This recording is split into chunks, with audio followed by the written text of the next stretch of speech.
And good evening, everybody. As the man said, it is Hawk Talk. We're coming to you live, and we're happy to be here for the third week. We do this each and every Monday between 6 and 7 o'clock here at the Hilton Garden Inn, and, of course, hosting the C.H. Fields Craft Kitchen. Good to have you along. I want to remind you that you can be a participant. All you need to do, you can go to any of 4 of our radio station websites, and, of course, we're on U92.5. You could go to our website there or the Facebook page and the Hawk Talk link. Just link it in. And we are live streaming, of course, as we've done each and every week. We are with the Coach Tortorella with me now. And, of course, the team came away from Erie with a victory, 48-13 over Mercyhurst. And it's always nice to win, Coach, and it's always nice when you can win a league game and on the road. Yeah, I mean, playing on the roads, no matter who you play, it's a lot tougher than at home. We've had a lot of success on the road the last 4 or 5 years. We got off to a good start. That's one thing you definitely want to do on the road. You don't want to fall behind. Give the fans, their fans, and the opponent some juice if you don't get off to a good start. And we got off to a great start with the block punt and scored right away. Yes, we didn't even blink our eyes, and you were on the board. Cam Suman came up with a block punt and took it in. He scooped it up and went right in the end zone. Describe how that all occurred and why it happened. Well, Coach Smith works with our block punt return team. He felt like there was a little bit of a weakness in their inside A gap, and he would have a chance. Cam would have had a chance to go one-on-one with part of their personal protectors, who wasn't real aggressive, so to speak. He was kind of giving ground, and talked about Suman not even trying to run around the protector, just try to get vertical on him and knock him back into the punter and try to get a hand up. And luckily it was a low punt. It came off low because they do a little bit of a side rugby type deal, and their punts do come off low. We used to do that back when Ruiz was our punter, but we protected it a little bit different. So Smitty saw a weakness with how they were doing it, with the punt coming off low, and the guy that we were hoping it would have a chance for would have been Suman, and he did. Yeah, he did. Off to a great start with Cam, and you had mentioned to me right before we went on, boy, the tight ends really contributed early, didn't they? Well, they had the 3 touchdowns. Suman had the punt fumble pickup after the block. He scored on a boot, and then we hit Grant Smith on a wheel route, back shoulder throw. It was a great throw, but really it was a great catch. There aren't many tight ends at the D2 level that can make that catch. He really made a heck of a catch for a tight end. Very athletic play. Yeah, we're going to have Grant Smith coming with us here at about the 6:30 mark. You've invited him over, and we're going to talk with Grant a little bit later. Let's go back to the Suman touchdown, and we have a video of it here as he scored the first 2 touchdowns of the afternoon, spoiling the homecoming. Harry with the toss and the somersault into the end zone. Of course, right. Thank goodness he didn't do it like Lamar Jackson. Right. I mean, the interesting thing about that play, on Tuesdays, we kind of rep a first series of the game, and you're at practice and you see how we do it. And we had done it on Tuesday, and we had driven the ball against our 2 defense down into the red zone, and we ran that exact play, and we didn't hit the guy in the flat. We tried to hit the comeback with Irvin. So Coach Gregory said, just take the flat route. It's open.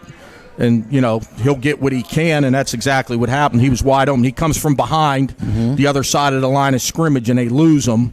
And he got leverage. He outflanked the linebacker, so it was an easy throw for Harry to put him. The good thing is Harry put it out in front of him so he could catch and take it and run with it, make the ball catchable for the run after. And, he got flipped into the end zone, and luckily he didn't get hurt or anything. So that was a big play because they had hit us with a trick play and tied the game up on the series after the punt block. Yeah, it was so 7-7. we responded right after they scored, and that was big. Anytime you can keep the momentum and answer your opponent's touchdown, that really helps. Let me follow up for just a moment on Mr. Suman, because he is one of several players on the team where their fathers have played. Right. And Bob, of course, played back in the 80s, I guess it was. I talked to former coach and athletic director Frank Condino last week, and he talked about Cam's dad, Bob. He said, he was one of the most intelligent players that I coached, and that's a great compliment for the Suman family. Of course, then you have a Hall of Fame basketball mother in Kathy Torsia. Right. So all of that, it's great when you see these players come through where their fathers have played 10, 20, 15 years ago or whatever it is. Yeah, absolutely. The legacy type thing's kind of big in our program. A lot of former players' dads played or brothers played. And, Cam was a high school receiver and safety. And, he was a taller guy with, longer body. So we figured we'd bring him in and make him a tight end and put 25 pounds on him, because he was about 205 pounds out of high school. Now he's 230 pounds. He's doing a great job as our second tight end, and he's on all the special teams. So he's a guy that really gets better because he takes coaching. He's very coachable, and he's very smart. He's got a lot of football IQ, so to speak. Yeah. And those are the guys that continue to get better and don't stay the same, because they take coaching, they have a high football IQ, and they just seem to always get better as the season progresses. All right, we're going to be back with Coach Tortorella. We're going to talk more about this victory over Mercyhurst, 48-13, homecoming this weekend with Gannon, and we want to talk about quarterback Harry Woodbury in just a little bit too. So stay with us. It's Hawk Talk. We're coming your way on U92.5 and U92Radio.com. Everyone, this is Ryan at Four Wheeling for Less, your local ATV and side-by-side dealership. We specialize in buying, selling, and servicing all major makes and models. In our sales department, we offer financing, warranties, and purchase appraisals. Our service department will keep you up and running for your next adventure, and our parts and accessories department can help you find whatever you're looking for. So whether you're looking to buy, sell, trade, or get service work done, visit our website, or give us a call, or stop by today. Kenley Insurance is a family-owned and operated insurance broker located in downtown Indiana at 689 Philadelphia Street. Hi, my name is Nicole Kenley, a licensed insurance agent with 15 years of experience in the industry. We offer many solutions such as home, auto, renters, life, flood, and many more specialty products. Hi, my name is Sam Kenley. We are partnered with over 30 A-rated companies such as Progressive, Travelers, Allstate, MetLife, and Nationwide, just to name a few. Please call 724-216-0972 for your free insurance review. Hi, this is Zach, and welcome to Gingerbread Man Running Company, proudly located in the heart of Indiana on Philadelphia Street since 2009. We offer the top models from the best brands of running and walking shoes. Stop in today for your free gait analysis from our expertly trained staff. We are happy to help solve any foot or shoe issue you may have. Please visit our website for more information. Gingerbread Man Running.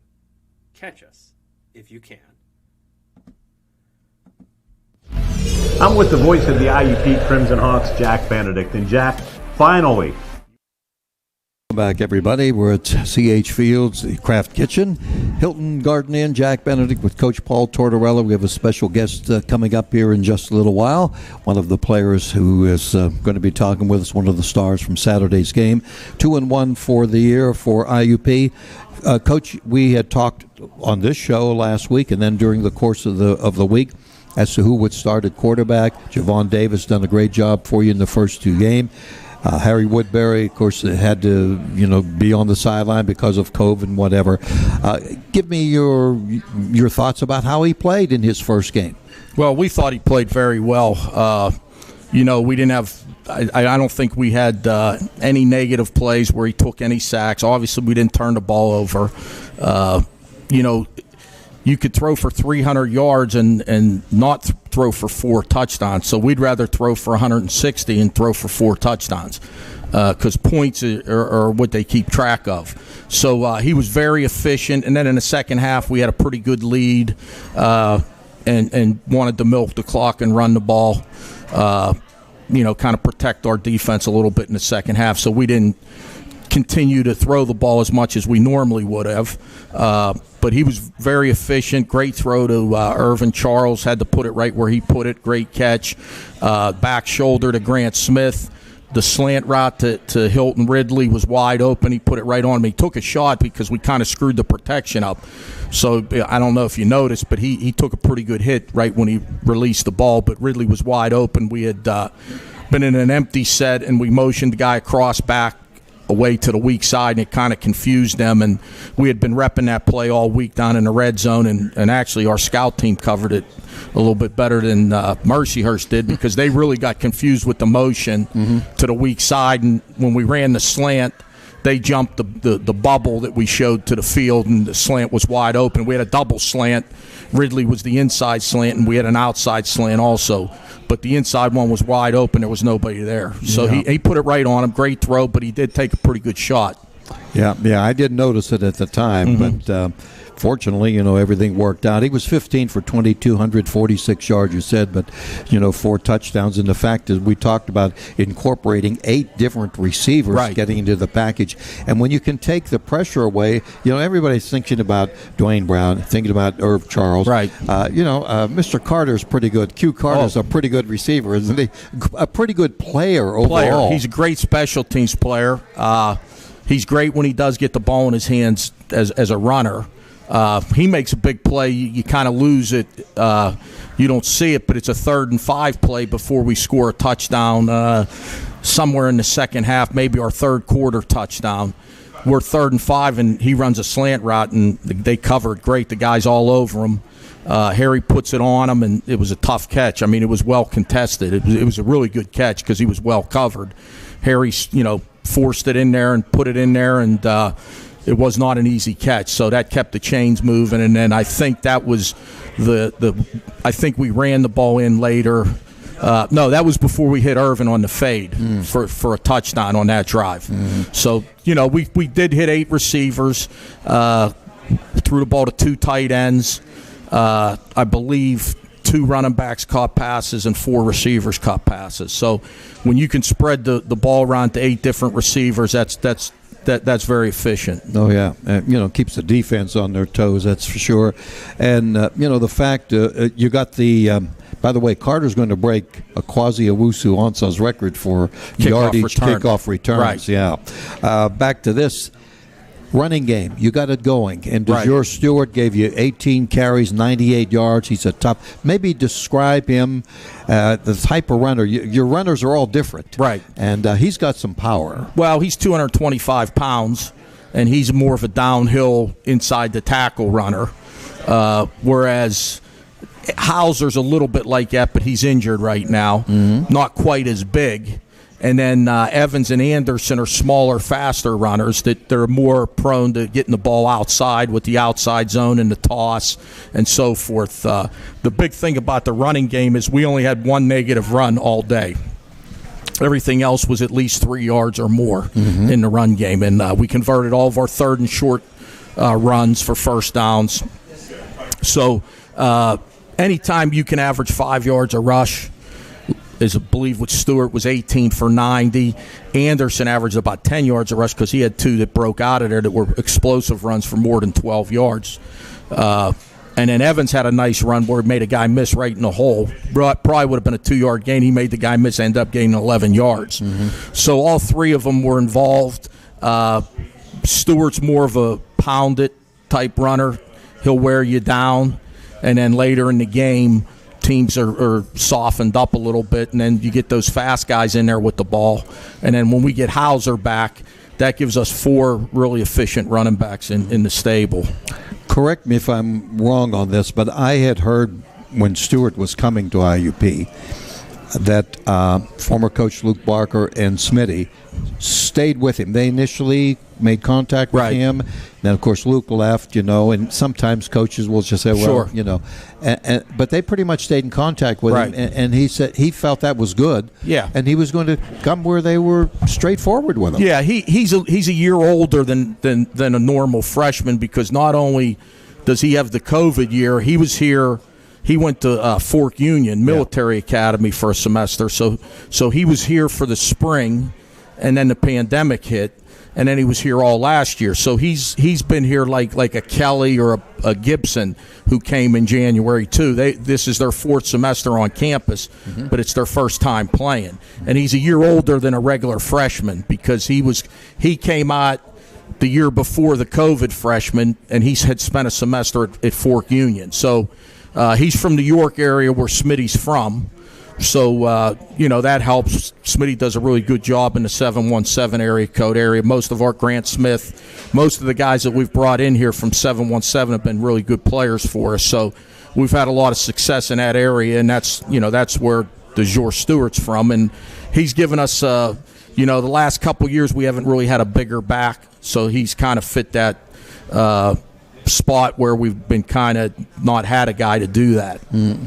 We're with Hawk Talk and Coach Paul Tortorella. We have some of our IUP fans are here. You're always invited to come by at the Hilton Garden Inn, sit in. We're here every Monday from 6 to 7.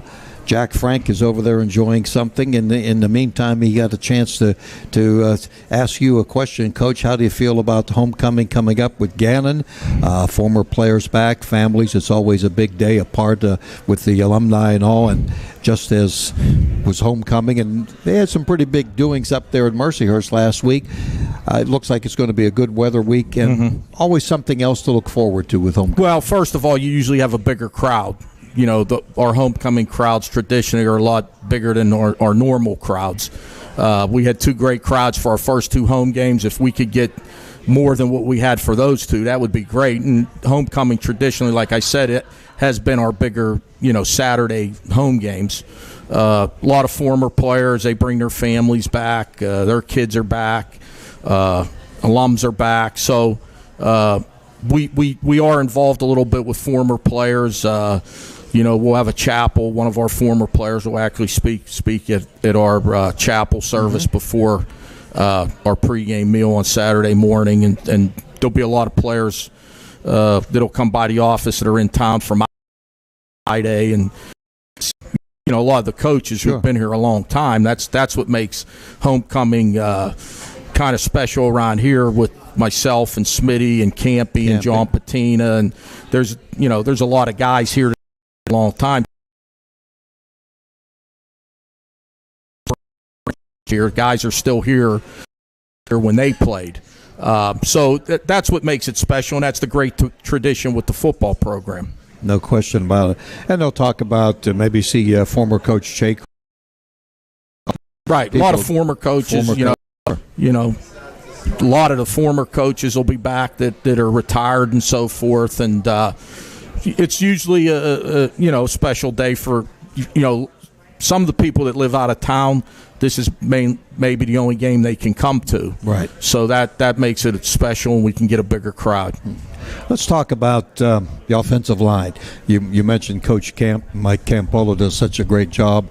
And the line, you've had guys who are back. It's headed up by a preseason All-American, Josh Dobram. Give me an evaluation of what you've seen so far in the 3 games with this offensive line. Well, the first 2 weeks we went against 2 pretty good defensive fronts in Kutztown and Shepherd. Kutztown does a lot of movement, which can cause problems. And we did a pretty good job there. Shepherd, we got behind, so we couldn't run the ball, but we did a pretty good job. I'll tell you the thing we've done a really good job in is protecting the quarterback. I think we've been sacked twice, and we haven't had a lot of negative runs. And then this week we could, we got the lead, so we could factor in our run game a lot more. And I think we were 50-50 run pass on first and second down, which is good, keep the defense off balance. So you don't want to just be a run it on first and second down and throw it on third down. You want to mix it up. With the different running backs we have, sometimes there are different things we do. We can break some tendencies. DeJour Stewart is more of an inside downhill runner, but we also throw the ball when he's in the game as a matter of fact, on Grant Smith's touchdown, he did a great job in the protection. DeJour Stewart picking up the end that came off the edge. So, and then we can kind of go against some of the tendencies we have depending on who the running back is, but it all boils down to those 5 offensive linemen and our tight ends. We're in a lot of 2 tight end sets also, and that's a heavy part of our run game too, is the Smith, Suman. We even went 3 tight ends a little bit Saturday with Laney back from injury. Cole so, Laney. in our run game, our tight ends are a big part of it also. Yeah. Well, as with most teams, the offensive line doesn't get the credit Absolutely that it should. But these guys have been, and I think they'll probably only get better because a couple of guys are young. Sure. Now John Robinson's been there, of course. Doberman's been there. Petropolo's been in the system. But you had an opportunity since you had a big lead to get other people in the game, including your backup lineman. Yeah, we got a couple of freshmen, Santiago in there, and Leighton. Comedy's been in a rotation as the 6th lineman. Thornton is our 7th lineman, so he got to play. So we were able to get our second offensive line some work. And we did a good job because when we did that, we made a couple first downs and held the ball. Mm-hmm. Well, whenever you can get a win, as we said, on the road, and you beat a team, Mercyhurst, it was 7-7 early, but then when you broke it open, you had mentioned about Stewart and the touchdown to Grant Smith. We're going to see that later on when Grant joins us here. Let's see here. We've got a question. What adjustments must be made? I'm trying to determine what our defense make to prepare for Gannon's offense. Okay, all right, there you go. They what Gannon does a very good job of, they do a lot of what we call gap schemes, block on, kick out, pull out off. They don't run very many runs where they're not pulling 1 and sometimes 2 offensive linemen. So and they do like to run. They're a heavy run to the tight end team. So we move the front some to adjust to that, to get a little extra help to the tight end. When they run a down kick out scheme, we're really trying to spill the ball and make it go sideways and not downhill. And then there's certain runs they run away from the tight end that you got to be ready for, but they're still even doing a gap scheme out way. They'll run a counter where they'll pull the guard in, the fullback or the H-back. It's not a cookie cutter type running game. Mm-hmm. They pull linemen a lot. They'll run a truck sweep, which we call a play that Kutztown runs a lot, where they'll actually pull 2 offensive linemen outside. So you've got to be strong to the tight end. That's one adjustment you got to make for their run game. And then the second thing is you can't get overcompensate for the run to the strong side, because they'll bring a counter back to the other side, to the non-tight end or the open side, as we call it. So they do some things in their run game that you've got to be on top of things up front, and you got to be sound in your gap control, because they're getting angles on everybody. Mm-hmm. They don't do a lot of zone blocking. They don't do a lot of man-on-man blocking. They're more gap schemes and angle blocking, and then they're pulling linemen to the point of attack. So we'll have to be ready for that. And then they have a great play-action game off of those runs. Mm-hmm.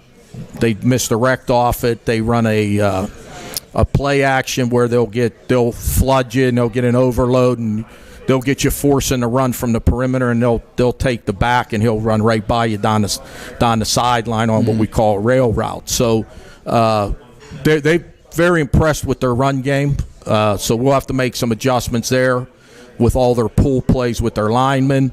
The whole thing with that is if they're running the ball, then that helps their boot and play action game. If you can stop the run, it kind of gets them out of boot and play action. Okay. Get them out of rhythm. Forces them in drop back. Mm-hmm. If you can make them one-dimensional and make them just a drop back team, that's to the benefit of our defense. Mm-hmm. We'll talk about a little bit more about Gannon. We'll come back. We're going to talk about their quarterback later on. It's kind of an interesting situation. We're going to have Grant Smith come in, tight end. He'll be in here shortly on Hawk Talk, so stay with us.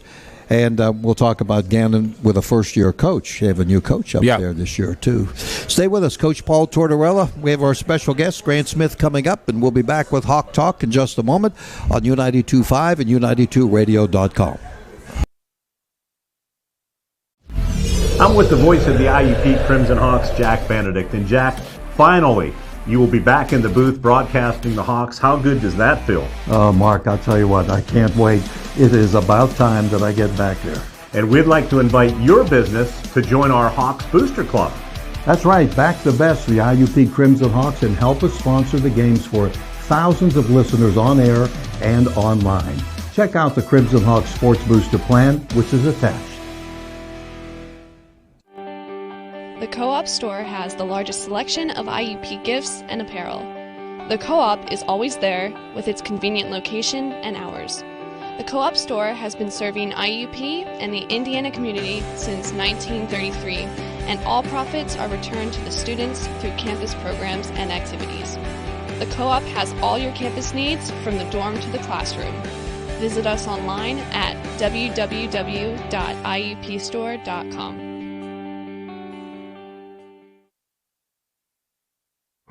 This is the voice of the IUP Crimson Hawks, Jack Benedict, inviting you to follow the Hawks home and away on U92.5 FM and at U92radio.com.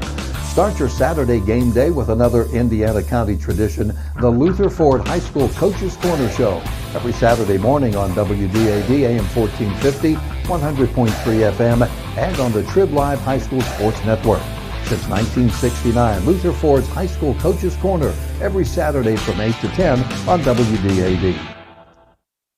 Hawk Talk with Coach Paul Tortorella, and we welcome aboard tight end Grant Smith with us. Grant, good to have you along. Nice for stopping in. Yes, thanks for having me. Yeah, Appreciate it's always good to talk football, isn't it? Absolutely, best game. How does it feel to get that win on the road? I asked Coach, it's always good to win, but when you're beating a team from your own division and you're on the road, and you must have felt pretty good after that game, huh? Yeah, absolutely. I mean, every game's a big game for us. For the rest of the year, every game we have to win, and we have to have that mindset going in. And we did a good job of that this weekend, and we're able to get the job done.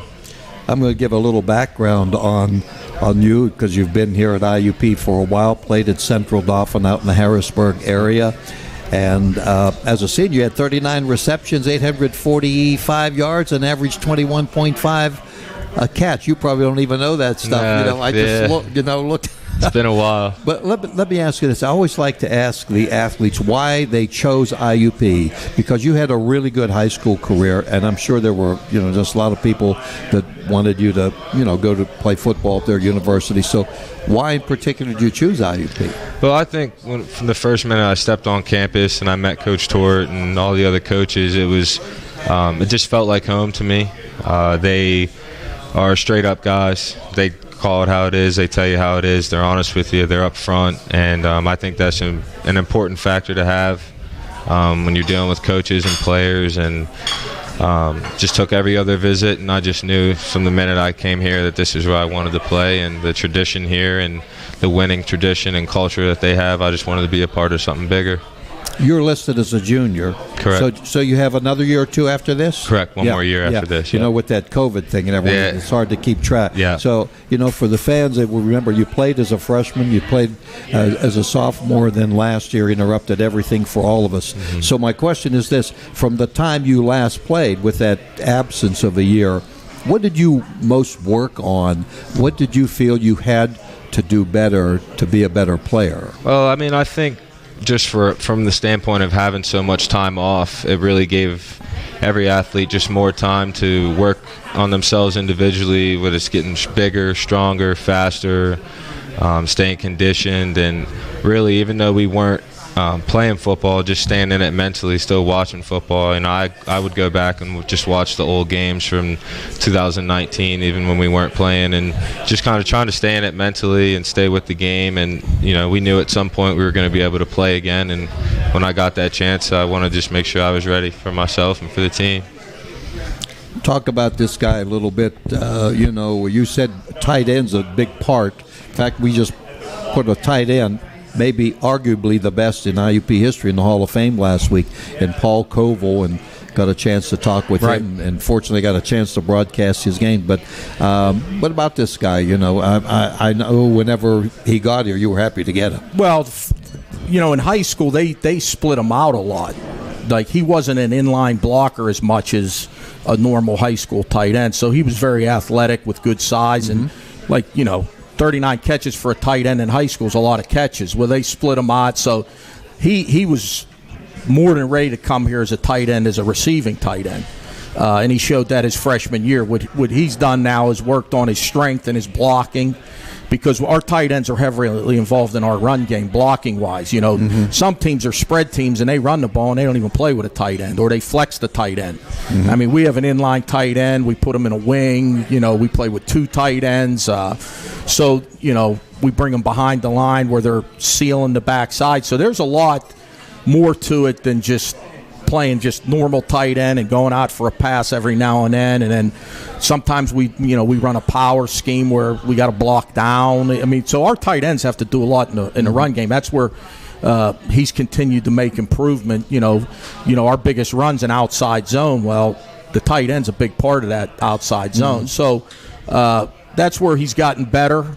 The pass catching and the athleticism, he had that coming out of high school, to the point where after he committed to us, I told Smitty, I said, with his size and his athleticism, there's not many of those kind of tight ends out there. You get the bigger guys that they're all kind of cookie cutter high school tight ends, big guys that can block. They're not really involved in a high school pass game. If you go to watch high school football, there aren't a lot of tight ends catching a lot of passes. No. And so he was a little bit different in that respect. And my thing to Smitty was like, hey, we better make sure that, like, somebody at the FCS level doesn't, like, come in late on him, because he's big, he can run, he's got a great frame. You don't want to recruit a 6 foot or 6'1" tight end. He's a 6'4" guy, and he's got a long reach. And he was here on his visit, and he went up and dunked a football, pretty impressive. And we were like, that's probably why we want this guy. He can jump and those things, and we were just happy that we could get him, because he's more of a newfound tight end. Like, the old school tight ends are in line. They don't get downfield. Look at the NFL we're seeing. Well, yeah, that's the difference there now. I mean, you don't. A lot of the tight ends in the NFL, they don't even line up as tight ends anymore. Exactly, they're split out, they're flexed out, they're heavily involved getting downfield in the pass game. So that was something that he had that was, different than just recruiting a tight end, a blocking tight end. He was not that. He was totally opposite of that. So that's, and then when his freshman year, he was all conference. Yes, exactly. And we found ways to get him the ball, and I think his sophomore year, a lot of teams, knew that he was a pretty good tight end and took him away a little bit, to be honest with you. And then when you have a lot of threats outside and guys you can get the ball to down the field, it's hard to get the ball to everybody. So now the teams are starting to. We talked after the Kutztown game. Now the teams are starting to lean towards Dwayne and Irvin. We need to get, our tight ends more involved in the, pass game in the middle of the field. So, he ran the wheel route the other day, scored a touchdown, made a great catch. Well, we want to see that. We have video of that. Oh, okay. So we'll take a look at the touchdown that Grant. Here we go.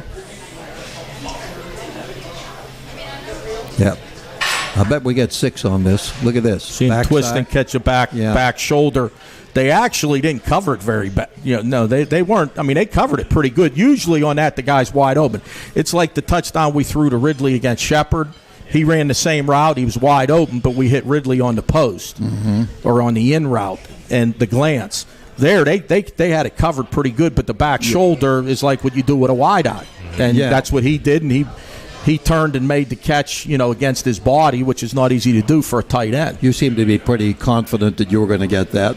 Yeah, well, I mean, it was actually funny. Before the snap, I kind of saw how the defense was lined up, and I thought, like he said, they had it kind of covered up pretty good. And then when I just came out of the route and turned around, Harry threw a perfect ball. It was right there, and I just went up and made the play for it. Yeah. Bigger guys, it's hard to get their head around and get their body twisted for a back shoulder. Now, wideouts, they do it all the time. I mean, you see us in practice go down against the defense. We throw back shoulders to the wideouts all the time, but that's not something that you really do a lot with a tight end. So that was a great throw by Harry because it was covered pretty well, and it was a great adjustment by Grant. Do you have pretty good relationship both with Harry and Javon? Oh, yeah, absolutely. Javon obviously came in with me when we were both freshmen, so I've known him for 3.5, 4 years now, so we definitely have a good relationship. And as soon as Harry got on campus, I met with him and ran routes with him and threw him, met with him, and our relationship continues to grow as the season goes on now too. Mm-hmm. So, Grant, what are you majoring in? exercise science. Okay, tell me a little bit about that. So it's basically sports kinesiology, and I want to go into cardiac rehab with that. So that's what I'm aiming towards. I'll hopefully finish my undergrad this upcoming spring and then get my master's in the following year. With homecoming, your father and your family's been very close to the situation. I'm sure you're going to have people here coming up this Saturday, right? Yep, absolutely. My parents always make the trip up, and sometimes my aunt and uncle and grandfather and grandparents come up as well. So I'll have some people here for me for sure. We have Grant Smith with us here with Coach Tortorella. Let's see what we have here from Laura in Shalakta. This is not really a football question, but more of a comment. I love the game day spirit, community support at the home games. How does this help boost the team, and can you feel that on the sideline? Oh, yeah, absolutely. The crowd's a major factor in it for us, especially when we're at home. Road games, we travel pretty well, but when we're at home and it's packed with a couple thousand people and they're screaming and student section's going crazy, it definitely impacts us and gives us maybe even extra little boost that we need every once in a while to finish a drive or stop the defense on 3rd and short or anything like that. It's good that you need depth on any team, no matter where you. And with the guys that Coach has mentioned, with yourself, with Cam, with Cole Laney, that's pretty good triumvirate there, three people. Yeah, absolutely. And I would imagine you guys help one another. Yeah, absolutely. Yeah, we both. Suman got switched over to tight end. I guess it's been 2 years now. So this year he's really came prepared and really learned how to play the position, and he's making a lot of great strides. He's doing really well. And Cole came in, went to receiver for a little bit, came back over to tight end, and he's really starting to progress and come along, and he's healthy now. So we're looking forward to getting him involved a lot more as well, for sure.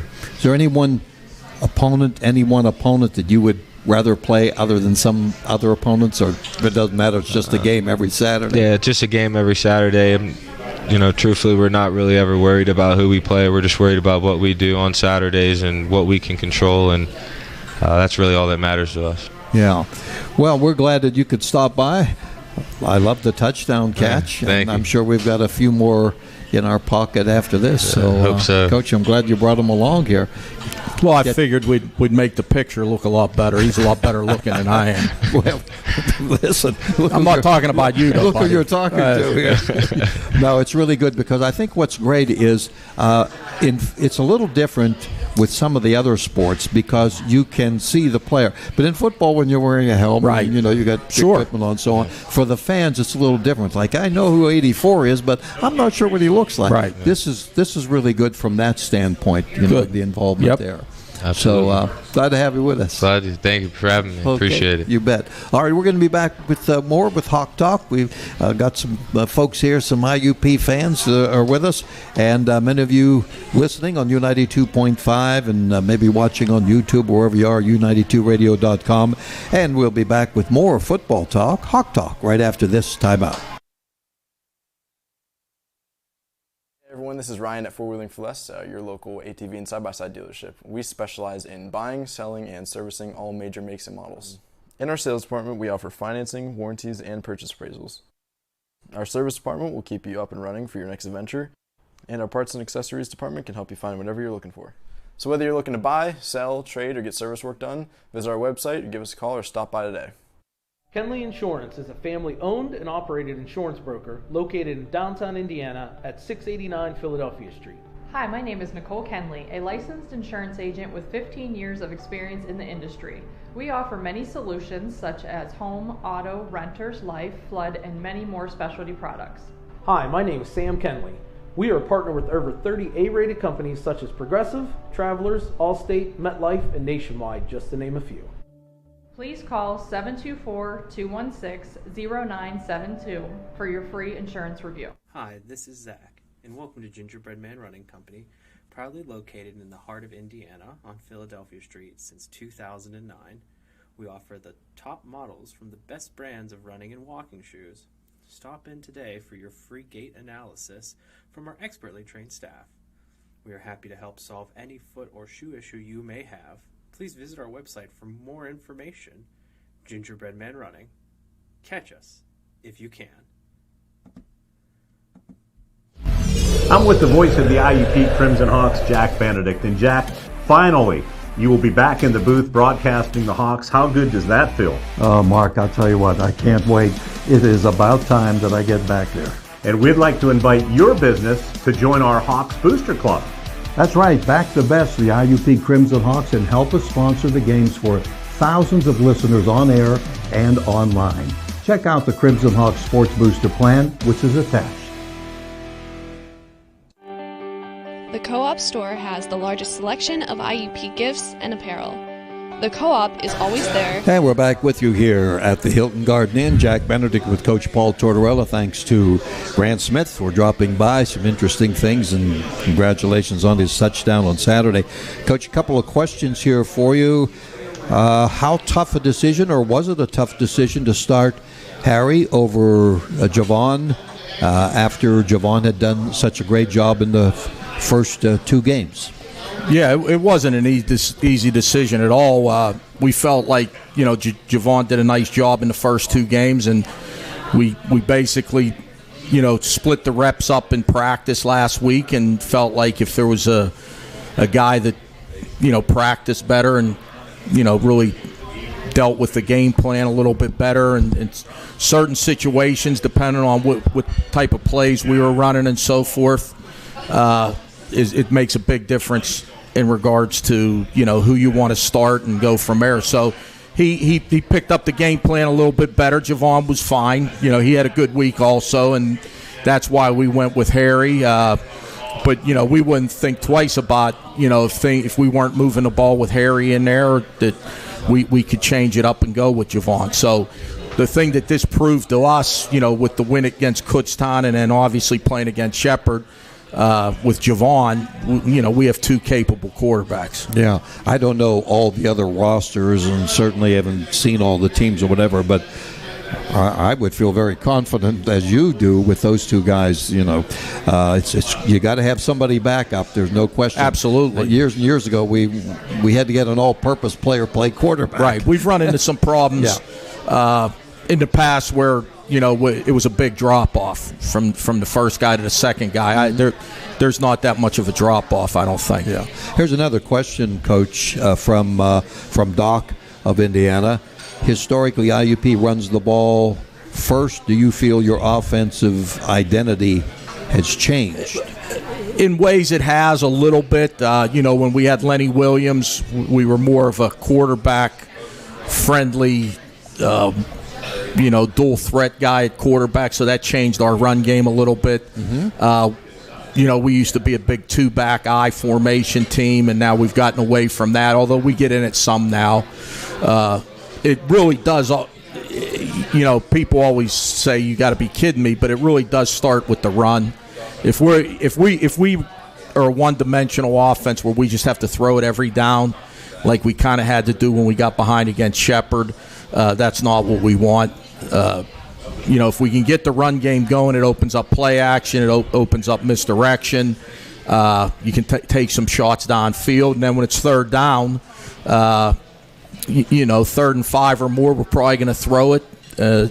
We probably need to run the ball a little bit on 3rd and medium to break a tendency. So that's something that we're looking at right now. But our identity is we don't want to try to outscore everybody, and I think that's what you get into sometimes when it's your pass-first mentality. We still want to be able to run the ball and be balanced. I haven't talked that much about the defense, but you only gave up 13 points. Right. Really played well. Tell me about some of the people that you as coaches felt really played well. Well, the two transfers from Youngstown State played very well. Bryce Gibson had a great interception early in the game. Malachi Newell was our defensive player of the game at linebacker. He was very active in the run game and did a better job in pass coverage, covering backs out of the backfield. He's getting more comfortable with his third game under his belt. It's starting to get, a lot easier for him. So those were two that stood out. Tyrone Fowler, again, in the pass game, caused a lot of problems. Vaughn Wallace had 2 sacks. Streeter played a good game, forced a fumble on a out route into the boundary that we got. The 4 takeaways were big on defense. That was, the 2 interceptions, and then Newell caused the 1 fumble early in the second half when we had them backed up, and then we went and scored. I think it was like a 30-yard drive. Newell put his helmet right on the football, and it popped up in the air, and Streeter got it. So, the 4 takeaways were big. Those were the guys that stood out, statistically.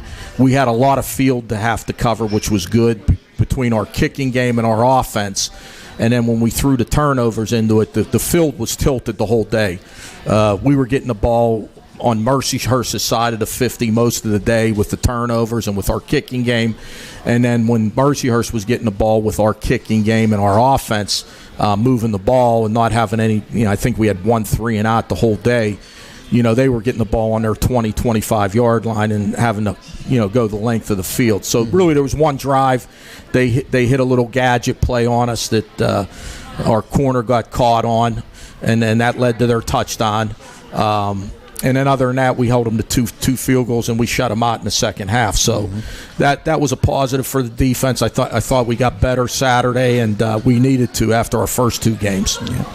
I had mentioned that we were going to talk about Gannon. They come into the game 2-2. They walloped Clarion last week. Right. They have a quarterback named Corey Curtis. Right. Now, they list him as 6'4", 260. I saw previously he had been at Bryant College. Right. Yeah. Then he was listed 6'3", 228. He put on a lot of weight, maybe. He doesn't look like 260 on the video. But tell us about him. He's thrown, 12 touchdowns? Yeah. What's his greatest asset? They'll spread it out. He can throw it. He's got a strong arm. He's probably 250, I guess. They have him at 260. I mean, he's big. He's 6'4", and he's a big guy. They'll run him a little bit with some quarterback runs with his size, but he's got a strong arm. He's a big guy. He can throw it down the field. He can make the throws outside, and he's made a couple, deep throws for touchdowns. Really, they gave up a touchdown on the last play of the game against Bloomsburg to lose the game, or they could be 3-1. They got behind on Shepherd, got ahead of them like they kind of did on us in the second half. They got ahead on Gannon in the first half. And Gannon then had to, throw the ball just about every play, which is what happens when you get down like that. Yeah. But their other 3 games, they won 2 of them, and they really, the other one, they gave up a 40-yard touchdown on the last play of the game. And it wasn't a Hail Mary. It was a post over the top, and Gannon had 2 guys there, and the guy from Bloom went up and caught it on the last play of the game. It was like a walk-off touchdown, so to speak. So they very easily could be 3-1. They won their first conference game, so they're 1-0 just like we are in the conference. But he can throw the ball down the field now. Here's a question on our website, U92 Radio. Question here is there aren't many Division II football. There's not much Division II football in the state of Maryland. Shepherd is able to recruit there without as much as financial cost as the other PSAC schools. So how big is Shepherd's recruiting advantage? Well, it's pretty big in the state of Maryland. There's a lot of schools in the state of Maryland. High school football's really good. I used to coach in the state of Maryland a long time ago, and it was a basketball state more than anything. The football was just kind of average, but probably out of all the states for high school football, they've improved the last 20 years more than any state. A lot of great athletes. That's a big advantage. It really is. 80% of their players come from the state of Maryland because it's in state to them. So fortunately, they didn't get Damon Lloyd. They didn't get Damon Lloyd. We went a couple years there where we grabbed a couple Maryland kids, Damon Lloyd, Easterling. We still have Malik Anderson. Yeah. Those 3 were, and Jamal Averett. He was from the state of Maryland. So, we had Averett, We had Easterling. We still have Malik Anderson. We had Damon Lloyd. We have Darius Lloyd still on the roster. But, we've broken away from recruiting the state of Maryland because it's out of state and it takes more bite out of your scholarship. Sure.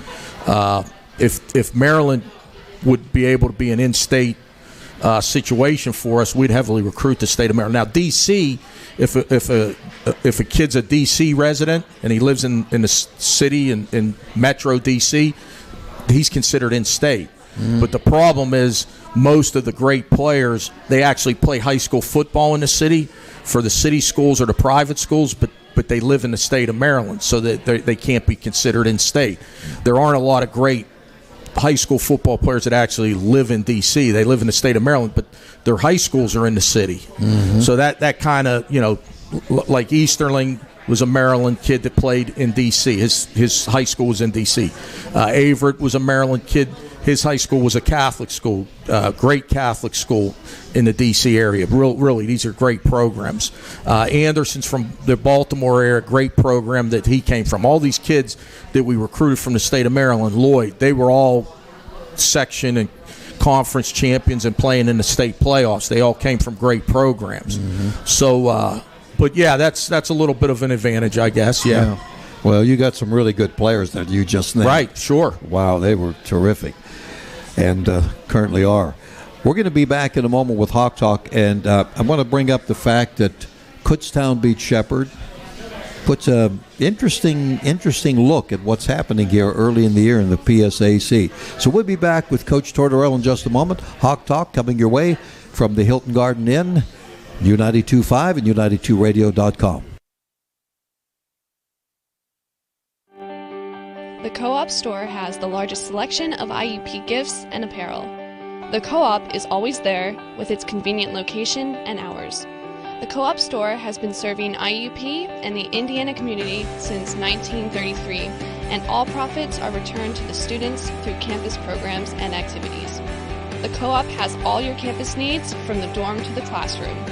Visit us online at www.iupstore.com.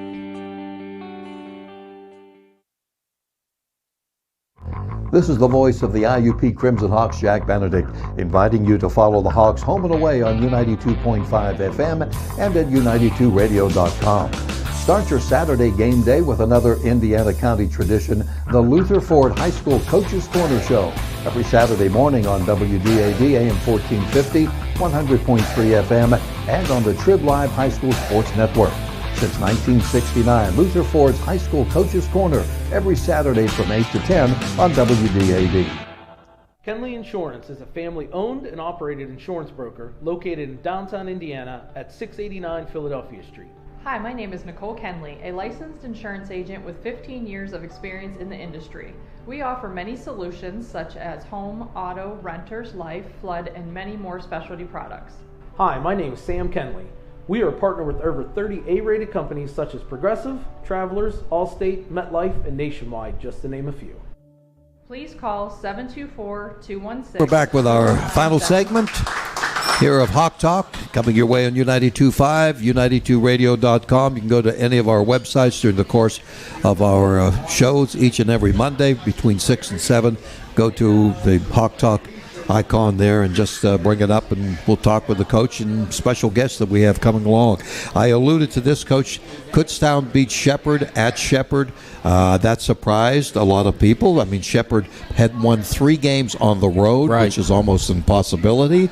And Kutztown, we thought was a pretty good team that you beat. So some of your thoughts and what you had seen, as far as that game was concerned. Well, after the game, our game with Mercyhurst was over, somebody had told me that Kutztown beat Shepherd on the road. And I was a little surprised because Shepherd's a tough place to play. They beat them there 2 years ago, to Kutztown. And they had DeGalbo, who was a veteran quarterback. And I thought the way Shepherd played against us, they would be hard to beat at Shepherd. But I also thought that Kutztown, a lot of people didn't really understand how good they are. They're really good on defense. They can run the ball. The quarterback that played most of the game against us got hurt at the end. He didn't even play against Shepherd. The other guy that came in at the end against us who's been in the program a while and had been the starter, so they went back and forth the first couple games. But like I said, when somebody told me that as we were walking off the field at Mercyhurst going into the locker room, I said to the team after the game, I said, talked about our game, good win, et cetera. I said, but the team that we beat 2 weeks ago, Kutztown, just beat the team we lost to last week at Shepherd. I said, so what that tells you is it's really about that Saturday. Like what happens before it doesn't really mean a thing. What's going to happen after it really has no consequence. It's about that Saturday and who plays the best that Saturday. Mm-hmm. I mean, after Shepherd beat us, you think you start comparing scores, which you can't do. You'd say, well, IUP beat Kutztown and Shepherd beat IUP. Shepherd should have an easy game with Kutztown. Well, it doesn't work like that. No. And like I told our players, it's about that Saturday. Like nothing else really matters. They don't care what IUP did against them, and matchups are different. Like I know our basketball coaches always talk about, you get in the NCAA, you play a team and you just might not match up well against them. And maybe that's a thing with Kutztown and Shepherd. Maybe Shepherd matches up better against us than they do against Kutztown, and vice versa. But it's about what you do that day on the field on that Saturday that really makes the difference. And, that's what my thoughts were on it. Both of them are really good teams. They're both sitting there with one loss. Kutztown obviously gets a game up on them in their conference. We're sitting with one loss, and now it's you're in conference play. And like I told Matt the other day when we were getting ready to play Mercyhurst, I said, Matt, to be honest with you, I don't even know who we play after Mercyhurst. And that's the same thing about Gannon this week. Who we play after them means not. I don't even know who we play next after we play Gannon, to be honest with you. Well, so that's the way it has to be. It's got to be the next game's the most important game, and really it's the only game. And Shepherd and Shippensburg play this week. Right, and there's another tough game. And Ship's undefeated. Yeah, Ship's undefeated. They're going. It's a big rivalry. They're going to play at Shepherd. You just don't know. It's a new deal every Saturday. The team that plays the best on that day is usually going to win. Well, this was a good challenge this weekend with Gannon. No question about it. They have a new coach. We mentioned Eric Rayburn is their coach. A little bit about his background. Well, he had been their offensive coordinator the year before COVID, and they have been a pretty predominantly high scoring team offensively. They have run into problems with their defense. Offensively, they score a lot of points. I mean, they scored 28 against Shepherd. They lost a high-scoring game, like I said, on the last play of the game to Bloomsburg. They scored 56 last week against Clarion. But predominantly over the years, Gannon has scored a lot of points. Their issues have been on defense. So they're coming in here offensively with some pretty good statistics. The running back's a really good player. Blanks.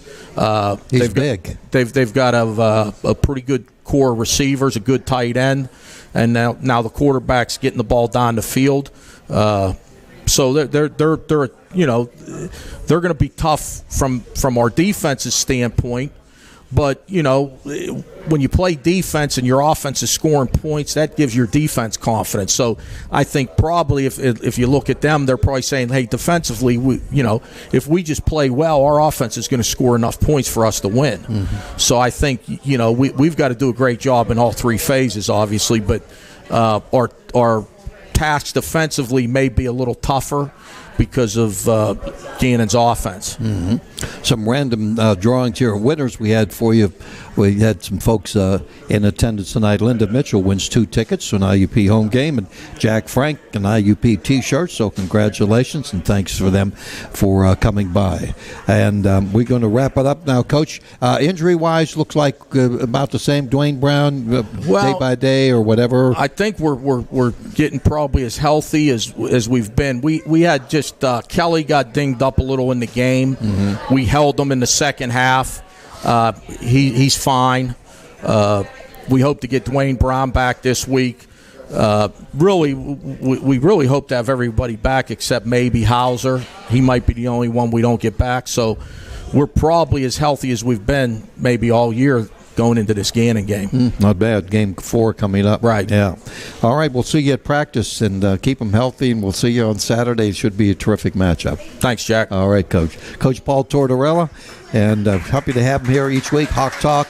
We hope you'll join us for the football game. We'll see you at Miller Stadium. The crowds have been great. We anticipate another big crowd, and we put in our vote for good weather this weekend, too. Kickoff is 2 o'clock. We'll be on there with the pregame on U92.5 and U92Radio.com at 1:30, and we'll be back here at the Hilton Garden Inn next Monday at 6 o'clock for Hawk Talk. For the coach and for Grant Smith, Jack Benedict, have a nice evening.